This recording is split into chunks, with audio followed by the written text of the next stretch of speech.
Sa bawat laro ng basketball, may mga manlalaro na hindi lang nakilala dahil sa kanilang bilis o taas, kundi dahil sa kanilang nakamamatay na shooting touch. Isa sa kanila, ang tinaguriang Negro Sniper, si Jeff Chan. Si Jeffrey Allen D. Chan ay ipinanganak noong February 11, 1983 sa Bacolod City.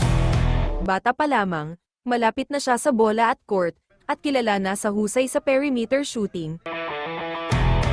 Pumasok siya sa Far Eastern University, kung saan lalo niyang hinasa ang kanyang outside shooting. Sa UAAP, nakilala siya bilang isang steady at reliable scorer, bagay na magiging pundasyon ng kanyang professional career.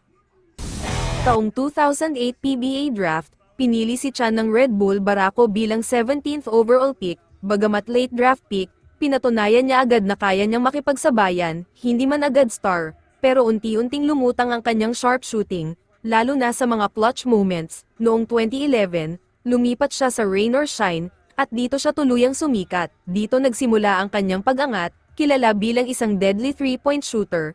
Naging malaking sandata siya ng koponan sa pag-abot sa finals, at noong 2012 Governors Cup, tinulungan niya ang Elasto Painters para makuha ang kanilang kauna-unahang PBA Championship. Dito rin siya pinarangalan bilang Finals MVP, patunay na ang kanyang shooting ay hindi lang pandagdag, kundi sandata para manalo ng titulo.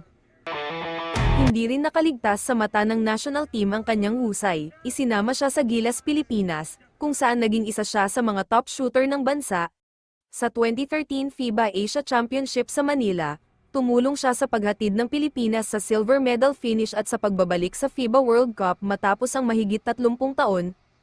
Dito, lalo siyang minahal ng fans bilang isang tunay na clutch sniper. Pagkatapos ng matagumpay na stint sa Rain or Shine, lumipat si Chan sa iba't ibang koponan gaya ng Star Hotshots at Phoenix Fuel Masters. Noong 2017, napunta siya sa Barangay Ginebra, kung saan muli niyang ipinakita ang kanyang pagiging reliable veteran shooter. Kahit na dumating na ang mas batang shooter, nanatili siyang mahalagang bahagi ng rotation, isang mentor at leader sa loob ng court. Si Jeff Chan ay hindi lang basta 3-point shooter, siya ay simbolo ng tiyaga at pagsusumikap. Mula sa pagiging 17th pick ng draft, umangat siya bilang PBA Finals MVP, multiple-time champion, Gilas Pilipinas stalwart, at isa sa pinakamahusay na shooter sa kasaysayan ng PBA. Ang kanyang pangalan ay mananatili sa listahan ng mga pinakamapanganib na snipers sa PBA, isang alamat ng shooting na hindi basta malilimutan. Sa bawat bitaw ng kanyang kamay, may kasamang pag-asa para sa panalo. Si Jeff Chan, ang Negro Sniper ng PBA.